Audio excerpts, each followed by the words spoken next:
بسم اللہ الرحمن الرحیم۔ احکام بیع غیر المسلمین، غیر مسلموں کے ساتھ معاملات کرنا، بیع و شراء کرنا کیا حکم رکھتا ہے، اس بحث کے اندر اس کو ذکر بیع غیر المسلمین، غیر مسلمانوں سے بیع و شراء کرنا۔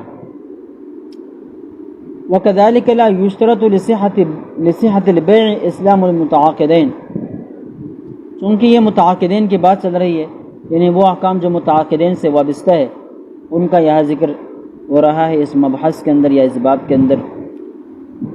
تو بتلاتے ہیں کہ صحت بیع کے لیے متعاقدین کا مسلمان ہونا کوئی ضروری نہیں ہے۔ اگر متعاقدین مسلمان نہ بھی ہوں گے تو بھی ان کے بیعات، ان کے معاملات درست اور شرعاً نافذ اور جائز ہوں گے۔ فَيَصِحُّ الْبَيْعُ وَالشِّرَاءُ مِنْ غَيْرِ مُسْلِمٍ، لہذا غیر مسلم کے ساتھ بیع و شراء کرنا جائز ہے، سواء کان ذمیًا ام حربیًا او مستأمنا، چاہے وہ غیر مسلم ذمی ہو یا حربی ہو یا مستأمن ہو، کیونکہ کافر کی تین حیثیتیں ہوتی ہے، یا تو وہ ذمی ہوتا ہے، یا تو وہ مستأمن ہوتا ہے، یا وہ حربی ہوتا ہے۔ لہذا تینوں قسم کے کفار کے ساتھ آپ بیع و شراء کر سکتے ہیں، جائز۔ ولیکن منع بعض الفقہاء من مبایعته لبعض العوارض، البتہ بعض فقہاء نے بعض عارضوں کی وجہ سے، عوارض کی وجہ سے ان کے ساتھ بیع و شراء سے منع کر دیا ہے، لا لکونہ غیر اہل للتقاعد، لیکن جو ممانعت بعض فقہاء نے کی ہے وہ اس بنا پر نہیں کی ہے کہ وہ عقد کے اہلیت نہیں رکھتے، عقد کی اہلیت نہیں رکھتے، اس وجہ سے نہیں۔ وَإِنَّ هَذِهِ الْعَوَارِضَ إِمَّا لِكَوْنِ الْعَقْدِ يُؤَدِّي إِلَىٰ إِذْلَالِ مُسْلِمٍ، اب ان عوارض کا تذکرہ کہ فی نفس ہی کافر کے ساتھ بیع و شراء، عقد وغیرہ جائز ہے، البتہ کسی عارض کی وجہ سے کبھی اس کے اوپر پابندی بھی لگ جاتی ہے اور فقہاء نے اس کو ممنوع قرار دے دیا ہے۔ ان عوارض میں سے ایک عارض یہ، اما لکون العقد یؤدی الی اذلال مسلم، کہ ان کے ساتھ عقد کسی مسلمان کی تذلیل کی طرف لے کر جاتا ہے، اس میں مسلمان کی اہانت ہو، مسلمان کی تذلیل ہو اور اس کی بے عزتی ہو، تو ایسی بیع پھر کافروں کے ساتھ نہیں کی جائے گی، ممنوع ہوگی۔ او اہانت مقدسات اسلامیت، یا اسلامی مقدسات کی اہانت اور ان کے شان میں گستاخی لازم آ رہی ہو، تو پھر اس صورت میں ایسی بیع کفار کے ساتھ جائز نہ ہوگی۔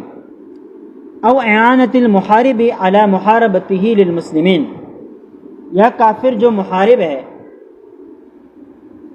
آپ ان کے ساتھ بیع و شراء کرتے ہیں، اس بیع و شراء کی وجہ سے یا اس معاملے کی وجہ سے اس کی اعانت ہو جاتی ہے علی محاربتہ للمسلمین، مسلمانوں کے خلاف جنگ میں، یعنی آپ عقد کرتے ہیں، اس عقد کی وجہ سے ان کو تقویت ملتی ہے، قوت ملتی ہے، اور وہ اپنی طاقت اور قوت کو مسلمانوں کے خلاف استعمال کرتے ہیں، تو چونکہ آپ اس میں شریک ہے اس وجہ سے آپ کے لیے جائز نہیں۔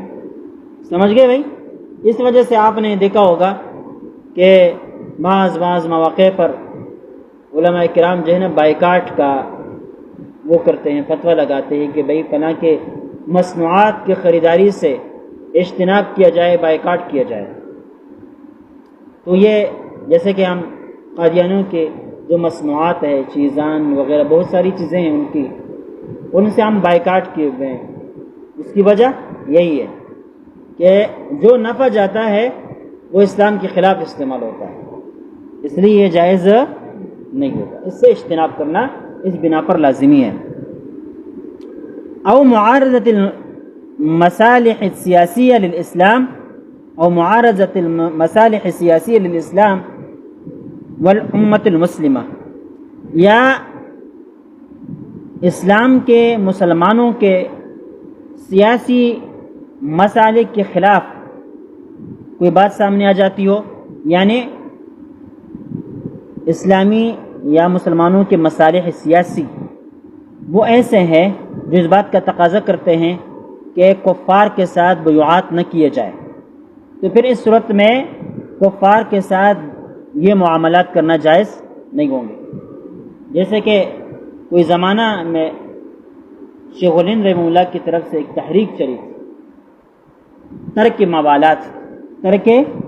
موالات کی، یعنی کفار کے ساتھ کسی قسم کا کوئی تعاون، بے و شراک کی صورت میں ہو، سیاست کے میدان میں ہو، یا ان کی نوکریاں کرنی ہو، یہ جائز نہیں ہے، حرام قرار دیتی، ترک موالات اسی کو کہتے ہیں۔ امام ابو حنیفہ رحمہ اللہ نے بھی ایک زمانے میں ابو صفاح العباس کے خلاف یہی پالیسی اختیار کی تھی، ترک موالات کی۔ کس کی؟ ترک موالات کی۔ یہی ہے کہ اگر ان کے ساتھ بیعات یہ مسلمانوں کے مصالح سیاسیہ یا امت مسلمہ کے سیاسی مسائل کے خلاف ہو اور ان کے معارض ہو، تو پھر ان کے ساتھ بیعات کرنا جائز نہیں ہوں گے۔ جیسے کہ آج کل اسرائیلیوں کے ساتھ کسی بھی قسم کا تعاون کرنا، معاملات کرنا، ان کے ساتھ سفارتی تعلق قائم کرنا، یہ مسلمانوں کی سیاسی مصلحتوں کے خلاف ہے، اس وجہ سے اس کو ممنوع قرار دے دیا گیا ہے۔ ٹھیک ہے نا؟ ہاں، ابو صفاح العباس مسلمان تھے لیکن سیاسی اختلافات تھے ان کے آپس میں۔ وَلَنَتَكَلَّمُ عَلَى كُلِّ وَاحِدٍ مِنْهَا بِشَيْءٍ مِنَ التَّفْصِيلِ، کہتے یہاں ہم ان میں سے ہر چیز کے اوپر تفصیل کے ساتھ گفتگو کریں گے۔ واللہ سبحانہ والموفق۔ بیع العبد المسلم من الکافر، مسلمان غلام کا کافر کے ہاتھوں بیچنا۔ آپ کا مسلمان غلام ہے، بھائی کوئی مسلمان غلام نہیں ہوتا، لیکن کوئی کافر ہو اور آپ اس کو قیدی بنا کر غلام بنائے، پھر وہ مسلمان ہو جائے، تو مسلمان جو ہے ابتداءً غلام تو نہیں بنتا، لیکن انتہاءً غلام یا بقاءً غلام رہ سکتا ہے۔ ایک مسلمان غلام ہے، آپ اس کسی کافر پر اس کو بیچتے ہیں، تو یہ جائز ہے کہ نہیں؟ تو کہہ رہے اما بیع الذي منعه بعض الفقهاء من اجل انه يؤدي الى اذلال مسلم، کہتے ہیں وہ بیع جن کو بعض علماء نے منع کر دیا ہے اس وجہ سے کہ وہ کسی مسلمان کی بے عزتی کی طرف لے کر جاتے ہیں اور ان کی ذلت آمیزی کی طرف لے کر جاتے ہیں۔ وہ بیع العبد المسلم کیا ہے؟ بیع العبد المسلم من الکافر، وہ مسلمان غلام کے بیع کسی کافر کے ہاتھوں کرنا، یہ چونکہ مسلمان کی ذلت کی طرف لے کر جاتی ہے، اس وجہ سے اس کو منع قرار دے دیا۔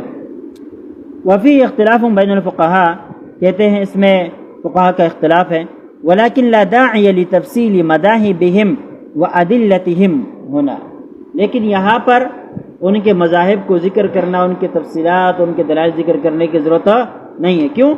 لأنه لا يوجد اليوم عبید وإماء بطریقۃ مشرعیۃ، کہ اس دور کے اندر غلام اور اماں یعنی باندیاں شرعی طریقے پر نہیں پائی جاتی، لہذا اس بات ذکر کرنے کی کوئی ضرورت نہیں۔ یہ بہت اہم بات ہے۔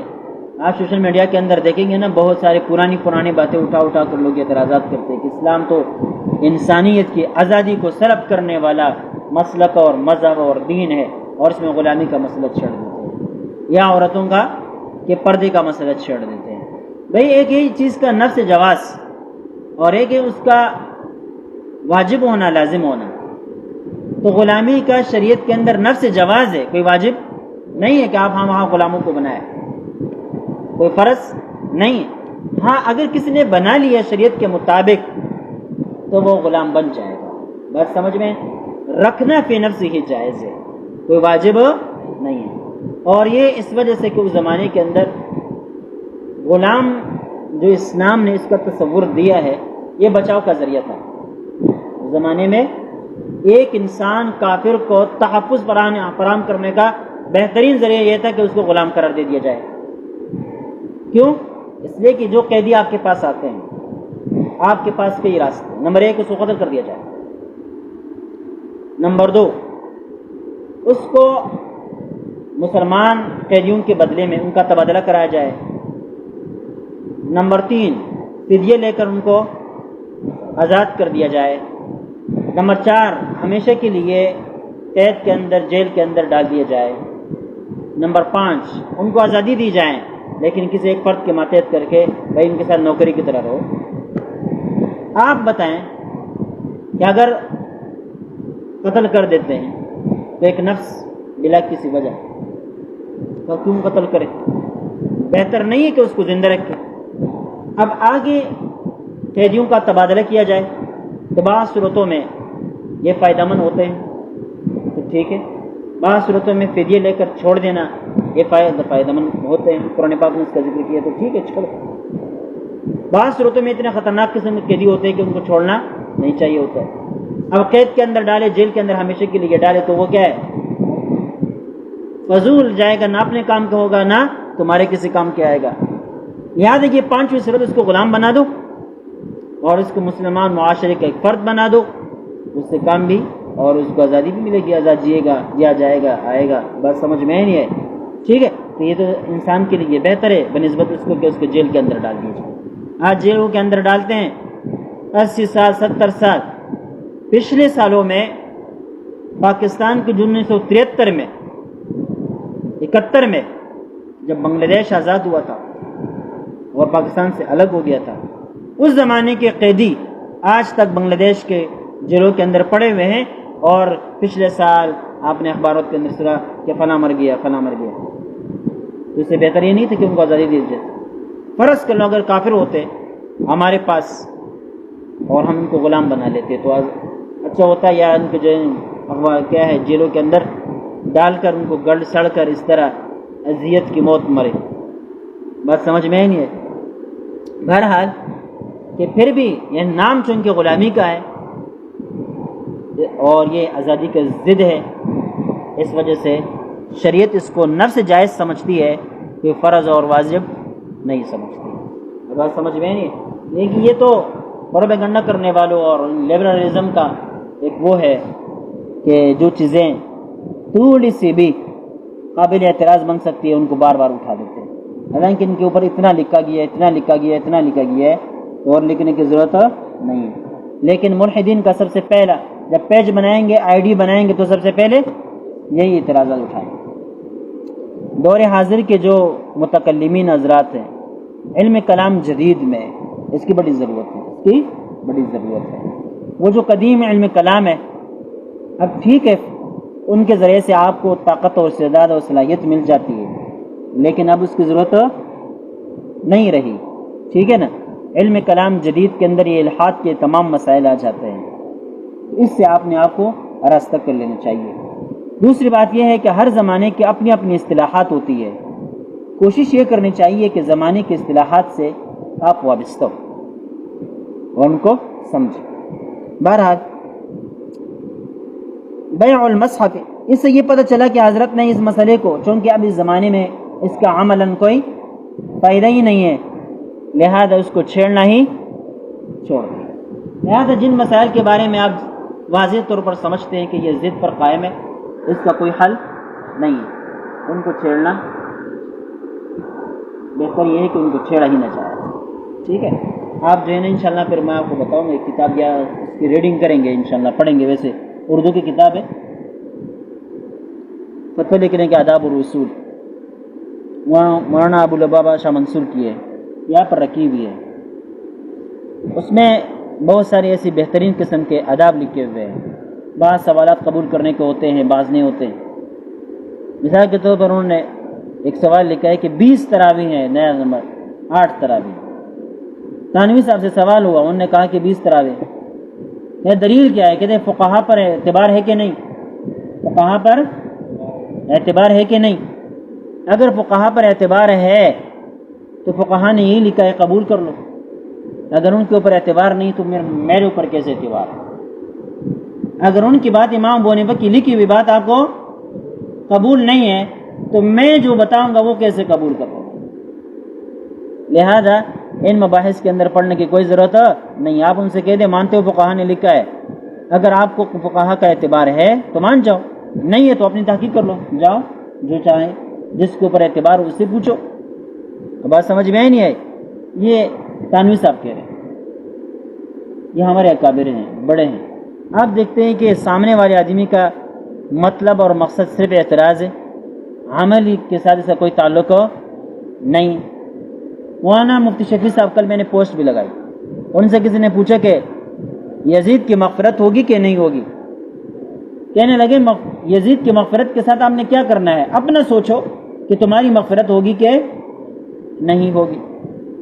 اب ہمارا کیا ہے کہ یزید کی مغفرت ہوتی ہے یا نہیں ہوتی؟ مسلمان تھا، ہم چاہتے کہ مغفرت ہو جائے، بات سمجھ میں نہیں ہے۔ کسی کافر، کسی مسلمان کے لیے برا نہیں سوچنا چاہیے، بھائی فاسق تھا، فاجر تھا، گنہگار تھا، تو مغفرت کی دعا تو ہم ہر مسلمان کے لیے کرنی چاہیے، لیکن اس کے پیچھے پڑنا کہ اب اس کی مغفرت ہوئی ہوگی یا نہیں ہوئی ہوگی، اس سے ہمارا کیا تعلق ہے؟ اس سے ہمارا کیا تعلق ہے؟ ایسی چیزیں۔ کل میرے پاس ایک سوال آیا، میں نے جواب نہیں دیا، میں نے کہا ارادہ کیا تھا کہ جواب دیتا ہوں۔ سوال یہ ہے کہ ماقبل امتوں کے اوپر جو روزے فرض تھے وہ کتنے تھے، اس کی نوعیت کیا تھی؟ اب ہمیں کیا ضرورت ہے؟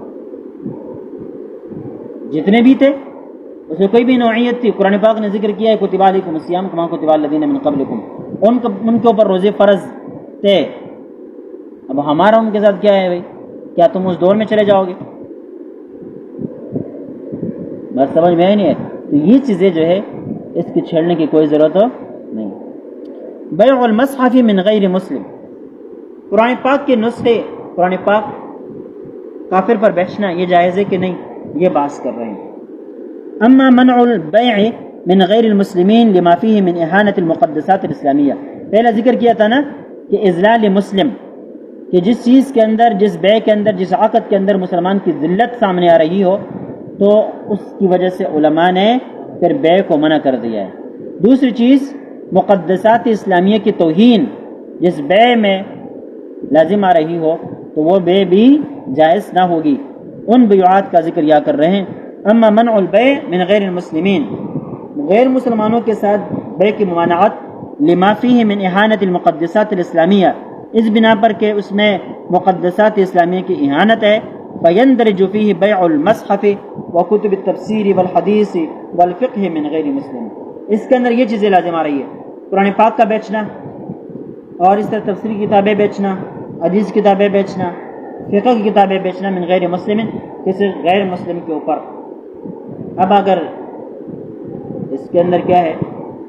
اہانت مقدسات اسلامیہ، چونکہ اس کے اندر ایک پہلو ہے، اس وجہ سے بعض علماء نے اس کو ناجائز قرار دے دیا، لیکن یہ بحث کر رہے ہیں۔ فقال الشافعی بیع المصحف من الکافر باطل، امام شافعی رحمہ اللہ فرماتے ہیں قرآن پاک کے نسخوں کا کفار پر بیچنا کیا ہے؟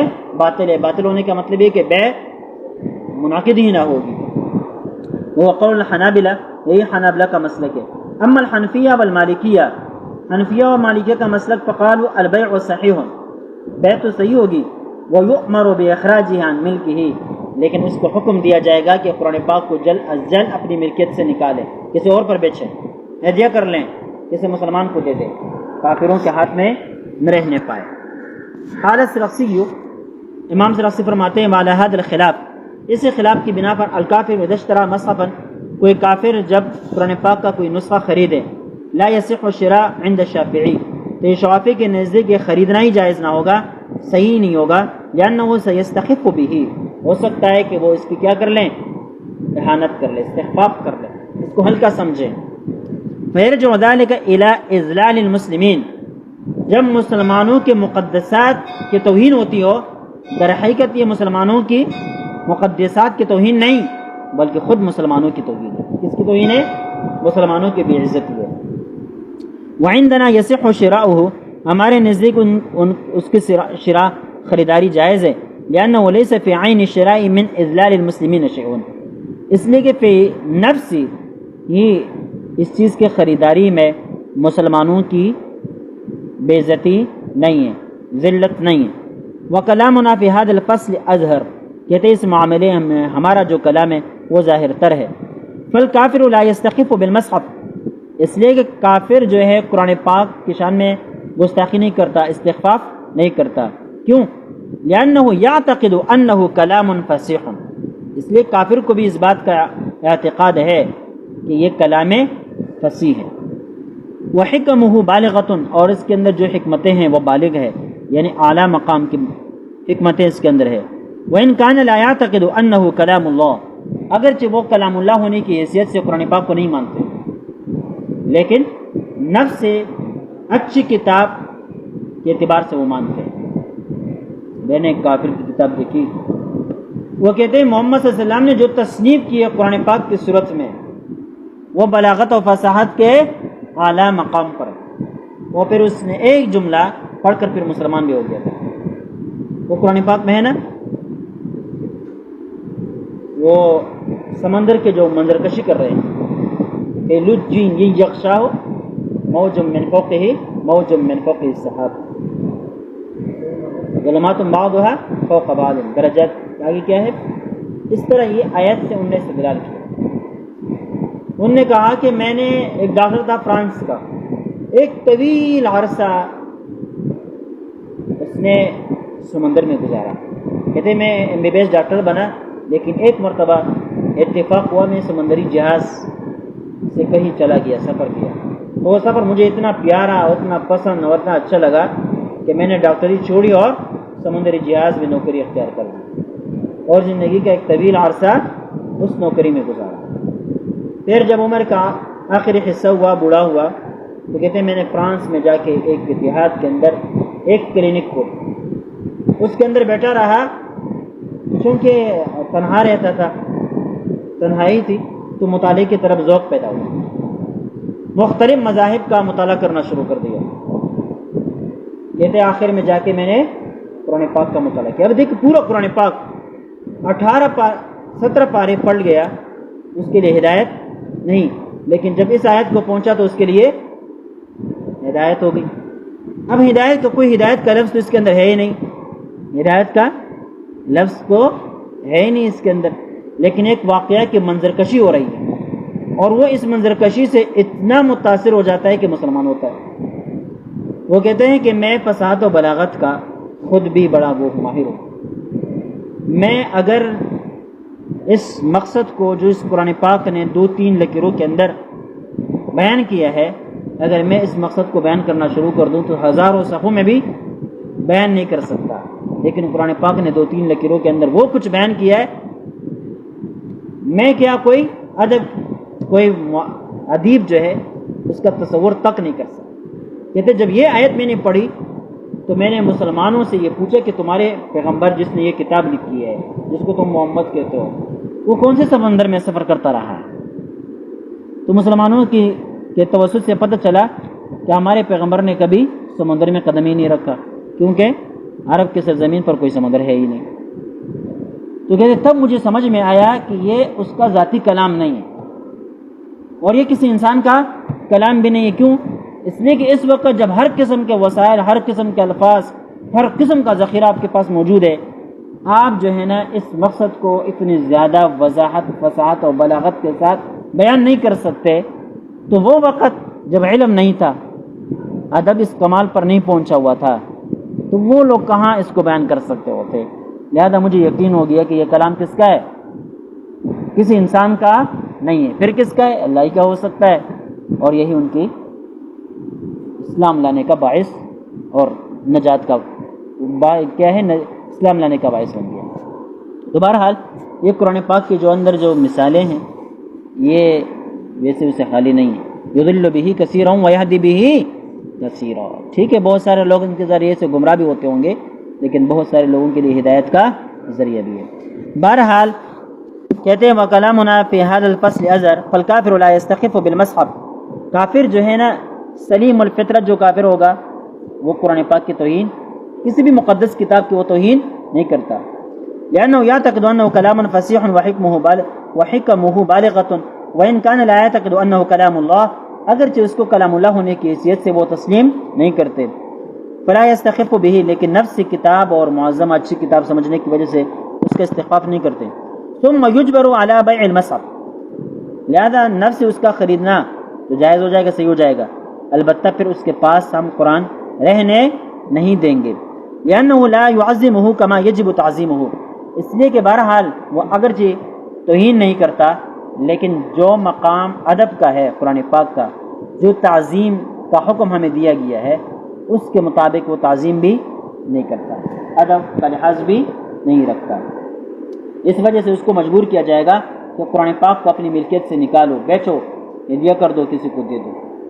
وقالت اچھا لأنه لا يعظمه كما يجب تعظيمه وإذا ترك في ملكه يمسه وهو نجس، کہتے ہیں جب قرآن پاک ان کی ملکیت کے اندر چھوڑ دیا جائے گا تو قرآن پاک کو وہ ہاتھ بھی لگائیں گے اس حال میں کہ وہ نجس ہوں گے۔ وقال اللہ تعالی انما المشركون نجس، وقال اللہ تعالی في القرآن لا يمسه الا المطهرون، فلهذا يجبر على بيعه من المسلمين، لہذا ان کو مجبور کیا جائے گا کہ مسلمانوں پر اس کو بیچیں۔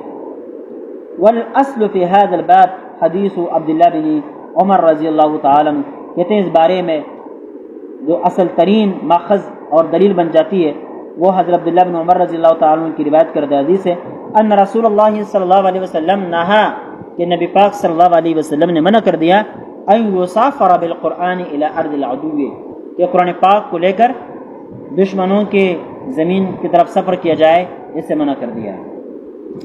اخرجہ البخاری واخرجہ مسلم وزاد فانی لا آمن ان ینالہ العدو، اس میں ایک لفظ کا اضافہ ہے، وہ یہ ہے کہ مجھے اس بات سے امن نہیں ہے کہ دشمن اس کو حاصل کر لے گا، مطلب ہو سکتا ہے کہ دشمن کے ہاتھوں میں پڑ جائے اور پھر وہ اس کی کیا کرے، اہانت کرے، توہین کرے۔ فحذر رسول اللہ صلی اللہ علیہ وسلم عن وقوع المصحف بید الکفار، نبی پاک صلی اللہ علیہ وسلم نے ڈرایا کہ قرآن پاک کفار کے ہاتھوں میں کہیں واقع نہ ہو جائے۔ وعلل له اکثر الفقہاء، اکثر فقہاء نے اس کی تعلیل میں یہ بیان کی بأنہ یخشى منهم اہانتہ، کہ یہاں یہ خوف اور ڈر ہے کہ ایسا نہ ہو کہ وہ قرآن پاک کی توہین کر لیں۔ ولكن علله الطحاوی بعلت اخرى، لیکن طحاوی نے اس کی دوسری علت بھی بیان کی ہے، کما حکى عنہ السرخسی حیث قال فی شرح الحدیث، جیسے کہ سرخسی مولا نے اس کو ذکر کیا ہے اس حدیث کی شرح۔ ایک بات یاد رکھے، دیکھیں کفار نے بہت قرآن پاک پر کام بھی بہت کیا، ایسا کام کیا کہ جو مسلمانوں نے بھی نہیں کیا۔ معجم المفرحس القرآن کے نام سے انہوں نے قرآن پاک کے اشاریات تیار کیے، اس وقت جب کمپیوٹر کا دور نہیں تھا، ایک ایک لفظ، ایک ایک موضوع انہوں نے قرآن پاک کا نچوڑ کر ایک جگہ پر لکھا کہ یہ لفظ قرآن پاک میں اتنے اتنے مقامات پر اتنے اتنے معنوں میں استعمال ہوا۔ یہ کام کسی مسلمان نے آج تک نہیں کیا، آج بھی نہیں کیا، جب اتنا جدید دور ہے اس کو جمع کرنا کوئی اتنا مشکل نہیں ہے، لیکن آج تک کسی عالم نے یہ کام نہیں کیا۔ دوسرا انہوں نے احادیث پر کام کیا، معجم مفرحس الحدیث، اس میں دنیا بھر کی دستیاب احادیث کی کتابیں ان کے فہرستیں جمع کی کہ یہ حدیث کون سی کتاب میں کہاں ہے۔ مثال کے طور پر انما الاعمال بالنیات والی حدیث لے لیں، بخاری میں کتنی جگہ ہے، ان انگریزوں نے یہ بتایا، نسائی میں ہے، ترمذی میں ہے، کن کن کتابوں میں ہے، سارے انہوں نے جمع کر دیے کہ فلاں کتاب میں فلاں باب کے اندر یہ حدیث فلاں جگہ پر موجود ہے، اشاریات قائم کی۔ پھر یہ بھی اشاریات انہوں نے قائم کی ہے کہ یہ حدیث کن کن صحابہ کرام سے مروی ہے، ان کا راوی کون،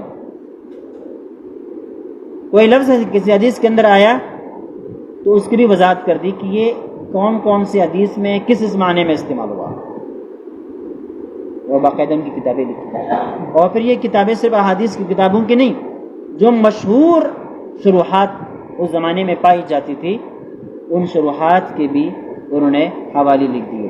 مثال کے طور پر یہی حدیث انما الاعمال بالنیات اٹھا لے، بخاری میں بخاری کے شروحات اس وقت فتح الباری، عمدۃ القاری، قسطلانی، یہ وغیرہ شروحات پائی جاتی تھی، ابن بطال وغیرہ کی، تو ان تمام میں فہرست موجود ہے کہ یہ حدیث فتح الباری میں، عمدۃ القاری میں، ابن بطال میں، عسقلانی میں، فلاں فلاں جگہ۔ آج تو آسان ہو گیا، آج تو آپ کیا کریں گے، مکتبۃ الشاملہ میں چلے جائے اور ایک لفظ لکھے پوری حدیث دنیا بھر میں کسی بھی کتاب کے اندر وہ حدیث موجود ہوگی، سامنے آ جائے۔ لیکن پہلے یہ کام کس نے کیا؟ علامہ شبلی نعمانی نے لکھا ہے کہ ہمیں، وہ تو چونکہ ان سے کچھ متاثر بھی تھے، کہ ہمیں عیسائیوں کا شکر گزار ہونا چاہیے کہ مسند امام احمد بن حنبل ہمیں انہی کے توسط سے ملی. یہ بخاری ہمیں انہی کے توسط سے ملی، انہوں نے چھاپا. تاریخ بغداد بہت ساری کتابوں کے بارے میں انہوں نے لکھا کہ یہ ہمیں کفار ہی کے مکتبوں سے ملی ہے.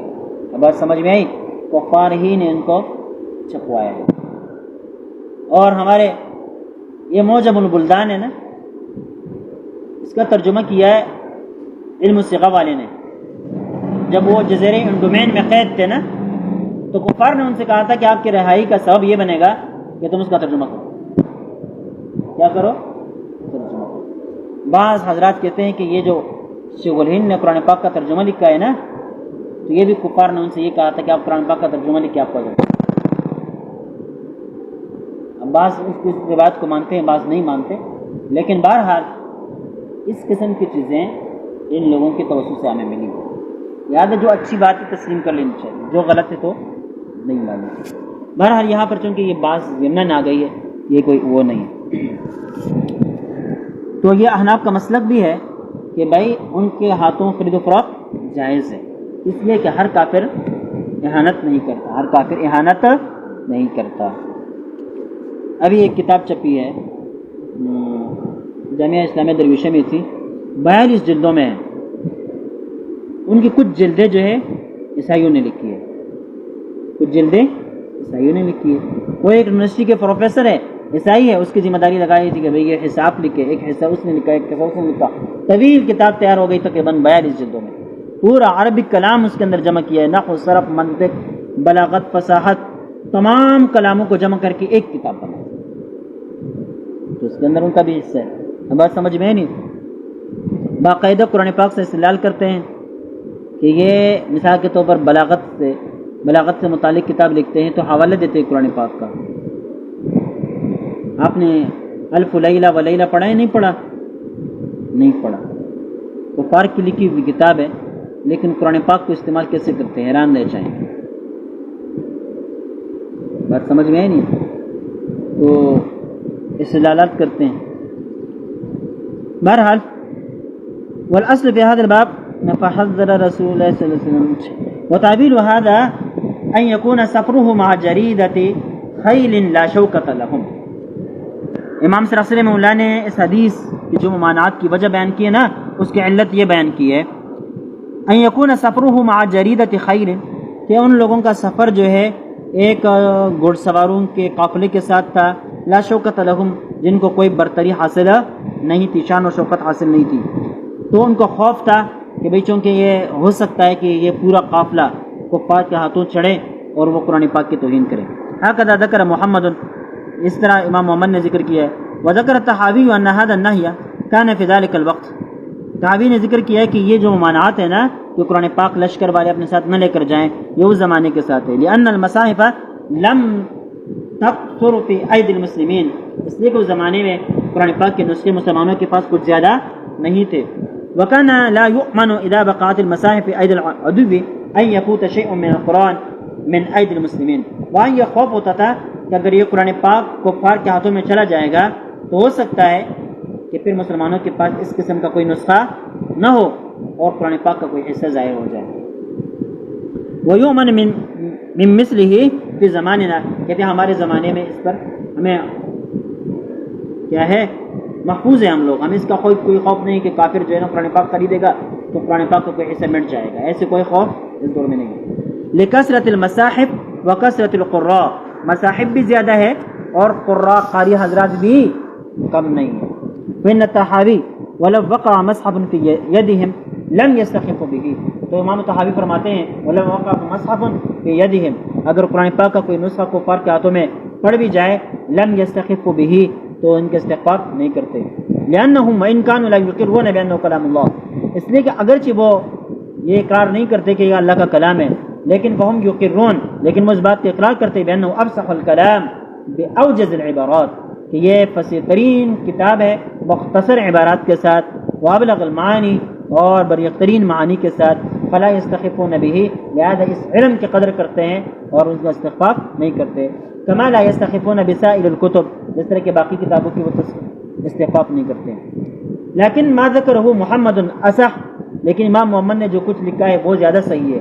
فإنهم يفعلون ذلك مغایظۃ للمسلمین، کبھی کبھی یہ کام وہ مسلمانوں کو غصہ دلانے کے لیے کرتے ہیں، غصہ دلانے کے لیے کرتے ہیں۔ آپ نے آج کل کے واقعات پڑھے ہوں گے، مجاہدین کے سامنے وہ کس طرح قرآن پاک کی توہین کرتے ہیں، صرف اس لیے تاکہ ان کو ذہنی ٹینشن دی جائے، ان کو کیا دیا جائے۔ اور آپ نے واقعات کے اندر پڑھا ہوگا کہ مجاہدین کو جسمانی تکلیفیں انہوں نے دی، انہوں نے اتنا محسوس نہیں کیا، لیکن جب ان کے سامنے مسلمانوں کی توہین ہونے لگی یا قرآن پاک کی توہین ہونے لگی یا مقدسات اسلامیہ کی توہین کی گئی تو انہیں زیادہ ٹینشن کو محسوس کیا۔ اور کفار نے واقعی طور پر یہ بات لکھ بھی دی کہ ہم ان کو مارتے تھے، ضرب شتم وغیرہ کرتے تھے تو وہ اتنے ٹینشن میں نہیں پڑتے تھے، لیکن جب ان کے سامنے کسی مسلمان دوشیزہ کی توہین ہوتی تھی یا ان کی جو ہے نا عزتیں لوٹی جاتی تھی یا قرآن پاک کی توہین ہوتی تھی تو پھر وہ کیا ہے، مجاہدین اس بارے میں بہت ہی زیادہ وہ اس کو محسوس کرتے تھے، تو انہوں نے باقاعدہ پھر ان کو غصہ دلانے کے لیے اسی کو اپنا مشغلہ بنایا۔ وقد ظہر ذلك من القرامطہ حیث ظہروا علی مکہ، کہتے ہیں یہ کام قرامطہ سے ظاہر بھی ہوا ہے کہ جب وہ مکہ کے اوپر غالب آ گئے تھے نا تو انہوں نے قرآن پاک کی توہین کی تھی۔ جعلوا یستنجون بالمصاحف، یہاں تک کہ وہ قرآن پاک کے اوراق کے ذریعے سے نعوذ باللہ استنجا کیا کرتے تھے۔ الی ان قطع اللہ دابرہم، کہ اللہ تعالیٰ نے ان کی پشتیں توڑ ڈالی۔ ولہذا منع الذمی من شر المصحف واجبر علی بیعہ، اسی وجہ سے ذمی کو قرآن پاک کی خریداری سے منع کر دیا جائے گا، اور اگر اس کے پاس ہو تو اس کو بیچنے پر مجبور کیا جائے گا۔ کما اجبر علی بیع العبد المسلم، کما اجبر علی بیع العبد المسلم، جیسے کہ مسلمان کی فروخت کرنے پر اس کو مجبور کیا جائے گا، اس طرح مصحف کو بیچنے پر بھی اس کو مجبور کیا جائے گا۔ وَيَظْهَرُ مِنَ التَّعْلِيلَاتِ الَّتِي ذَكَرَهَا الْفُقَهَاءُ، کہتے ہیں فقہاء کے ذکر کردہ ان تعلیلات سے ظاہر ہے ان المنع لما يخشى منه من اهانة المصحف، کہ یہ مانعات اس لیے ہے کہ ان سے یہ خوف ہے کہ کہیں وہ قرآن پاک کی اہانت نہ کرے۔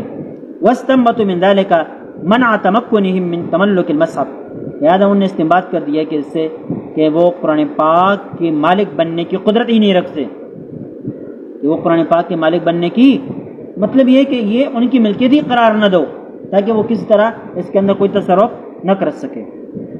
اس کا ایک فائدہ یہ ہوگا نا کہ جب ان کی ملکیت میں نہیں ہے تو کوئی بھی مسلمان اٹھا کر اس کو لے جا سکتا ہے، وہ منع نہیں کر سکتا کیونکہ اس کی تو ہے ہی نہیں، اس کی تو ہے ہی نہیں۔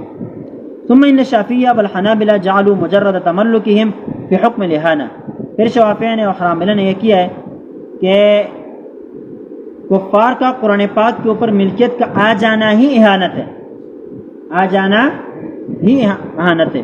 اما الحنفیہ والمالکیہ فلم یروا اہانۃ فی مجرد تملکہم، حنفیہ اور مالکیہ صرف ان کی ملکیت میں جانے کو اہانت نہیں سمجھتے، ولیکن امروہم بازالۃ الملک، لیکن ان کو حکم کرتے ہیں کہ اب ان سے اپنی ملکیت کو زائل کر دو۔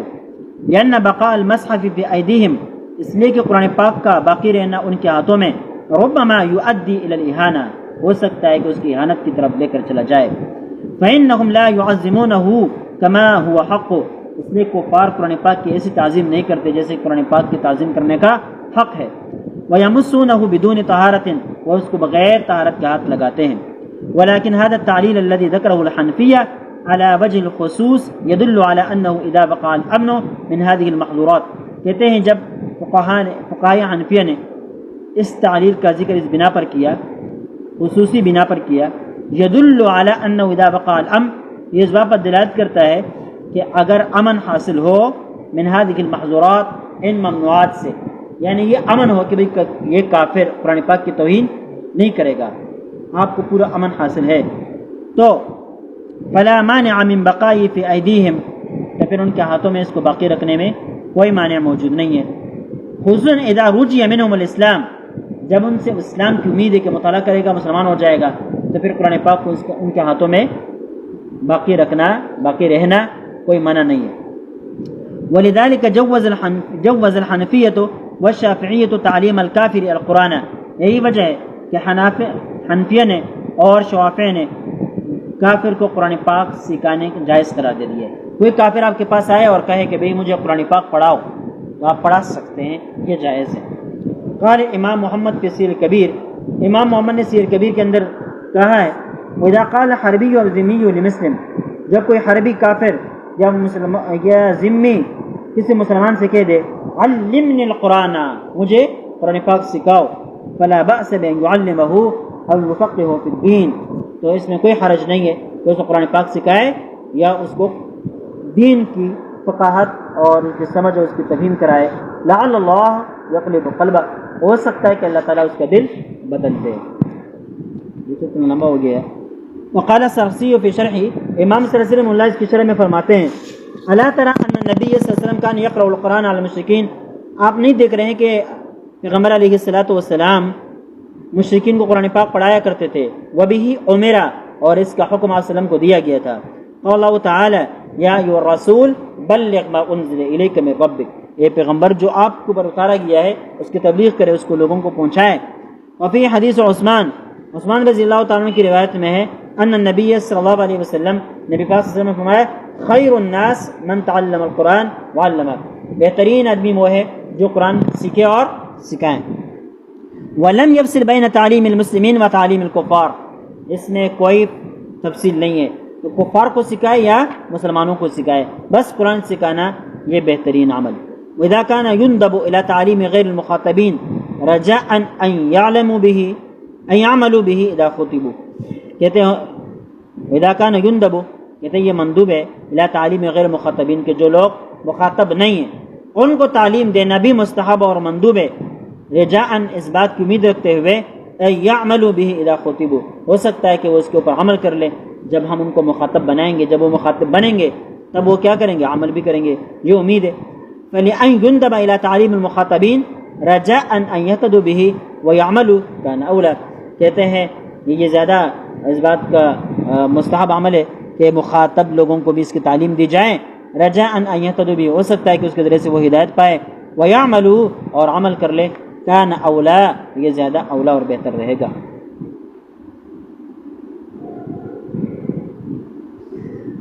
چھوڑیں، چلے کافی ہے.